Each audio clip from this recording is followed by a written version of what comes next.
Setan gembira melihat kaum ras yang sukses menyiksa Nabi.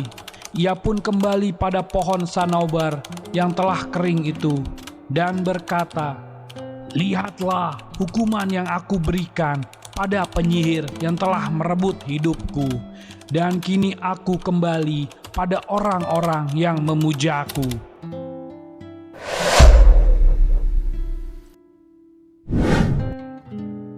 Assalamualaikum warahmatullahi wabarakatuh. Sahabat kalbu yang Allah cintai. Kisah kali ini menceritakan kaum ras yang dibinasakan Allah dan dibenamkan oleh dua bukit. Dan kami binasakan kaum Ad dan Samud dan penduduk ras dan banyak lagi generasi-generasi di antara kaum-kaum tersebut. Quran Surat Al-Furqan ayat 38. Dari surat di atas disebutkan penduduk ras yang dibinasakan. Lalu siapakah sebenarnya kaum ras itu? Menurut Abu Al-Hasan atau yang lebih dikenal sebagai Al-Kisai mengatakan bahwa penduduk ras menetap di tanah Hadramaut dan kota mereka dinamakan dengan Ras. Penduduk ras diberikan kenikmatan yang berlebih oleh Allah Ta'ala. Mereka memiliki berbagai macam pepohonan, buah-buahan, dan kampung-kampung yang makmur. Di sana tinggal beberapa kelompok dari penduduk ras yang menyembah berhala dan kelompok yang menyembah api. Menurut tafsir As-Sadi mengatakan, penduduk ras adalah sisa-sisa dari kaum Samud. Mereka adalah penduduk sumur yang telah ditinggalkan dan istana yang tinggi yang keduanya diceritakan oleh Allah di dalam Al-Quran. Dalam hadis yang diriwayatkan oleh Sayyidina Ali bin Abi Thalib, beliau menjelaskan bahwa Ashabul Ras adalah sebuah kaum yang menyembah pohon sanaubar dan disebut sebagai Syah Dirakh atau Raja Pohon. Pohon itu pertama kali ditanam oleh Yafits bin Nuh pasca badai topan yang menerpa tepian sungai yang dikenal dengan sebutan Rausyah Aub. Yafits menyebar 12 bibit pohon sanaubar ke 12 desa di tepian sungai.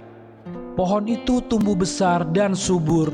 Para penduduk pun amat menghormati pohon tersebut.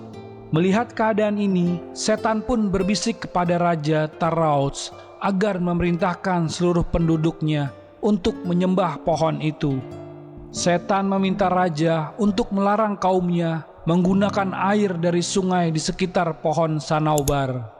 Raja pun mengumpulkan seluruh penduduk dari 12 desa dan berkata, "Wahai pendudukku, janganlah kalian dan ternak kalian untuk meminum dari sungai itu.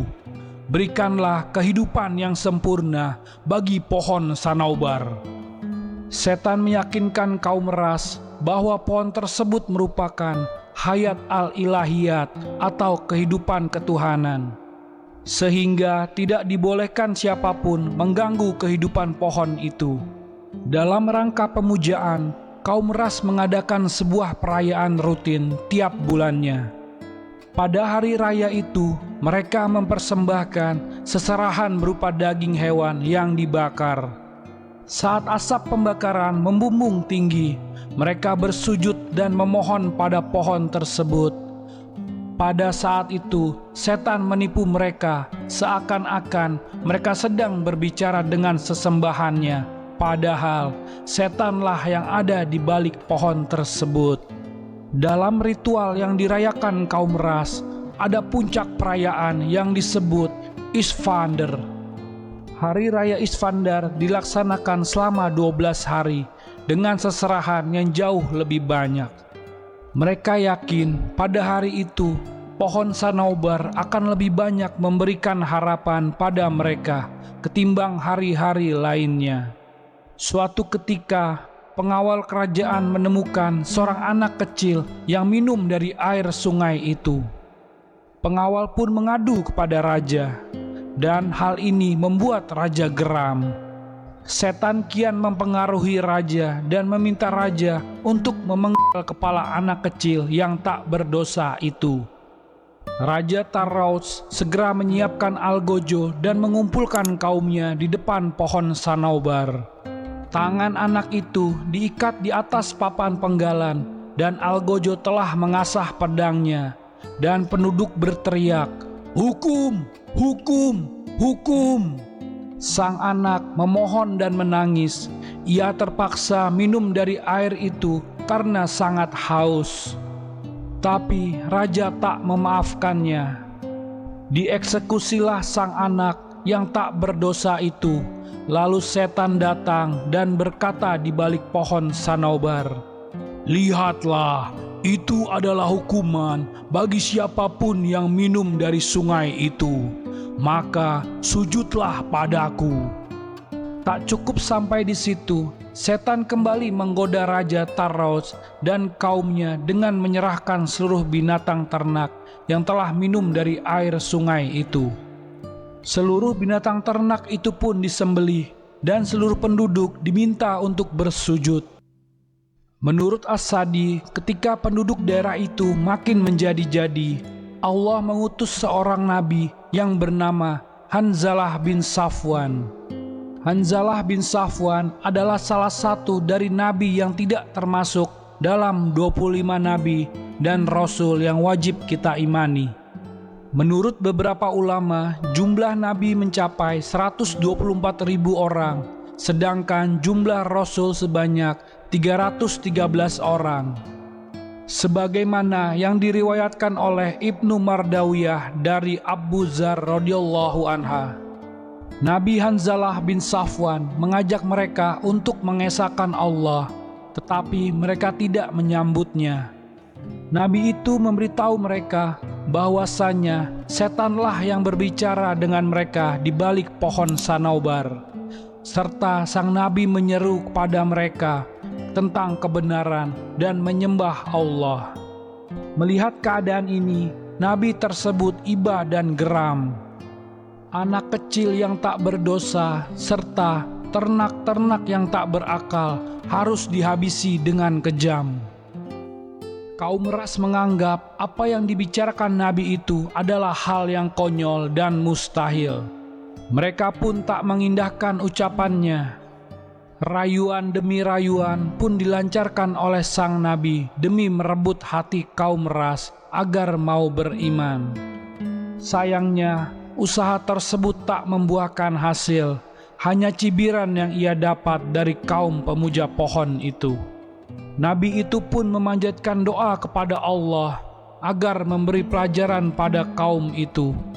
Ya Allah, berikanlah rahmat hamba-hambamu yang beriman, dan tunjukkanlah kekuasaanmu bagi siapapun yang mengingkarimu. Allah Ta'ala mengabulkan doa hamba-hambanya yang beriman. Pohon yang tadinya tumbuh subur berubah menjadi pohon yang kering dan layu. Air yang mengalir di irigasi pun ikut kering. Seluruh tumbuhan yang ada di sekitarnya pun ikut mati.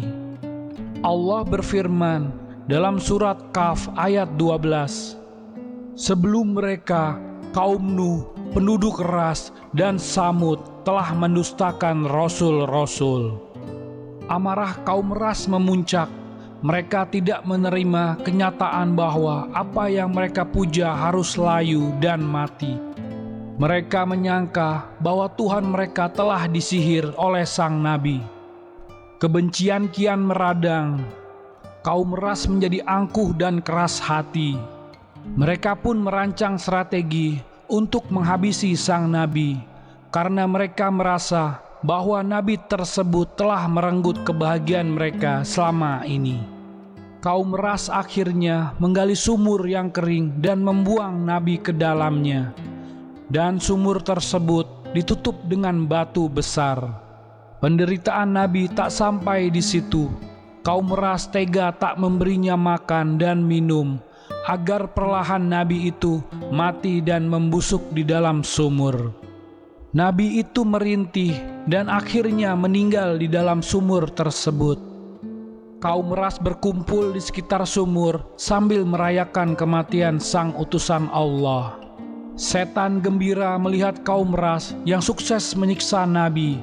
ia pun kembali pada pohon sanobar yang telah kering itu dan berkata, "Lihatlah hukuman yang aku berikan pada penyihir yang telah merebut hidupku, dan kini aku kembali pada orang-orang yang memujaku." Saat itu pula murka Allah datang. Allah menimpakan azab yang pedih kepada kaum Ras.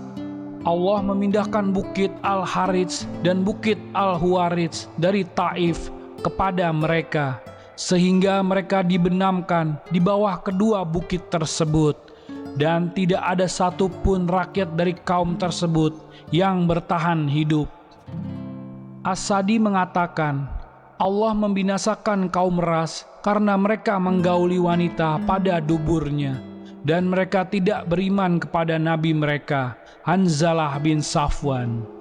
Setelah kekufuran dan kesesatan mereka bertambah-tambah, Jibril berteriak kepada mereka dengan sekali teriakan, sehingga mereka berubah menjadi batu hitam.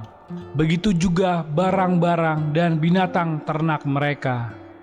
As-Sadi menambahkan bahwa setelah Zulkarnain mengelilingi berbagai negeri dan memasuki kota Ras, dia menemukan rajanya, penduduknya, wanitanya, anak-anaknya, hewan-hewannya, barang-barangnya, pepohonannya, dan buah-buahnya, semua menjadi batu hitam. Dan itulah kisah dari binasanya Ashabul Ras. Semoga kita bisa mengambil hikmahnya dan bisa meningkatkan keimanan kita. Wallahu a'lam bissawab. Terima kasih sudah menonton video ini sampai akhir. Jangan lupa like dan subscribe channel Ruang Kalbu. Wassalamualaikum warahmatullahi wabarakatuh.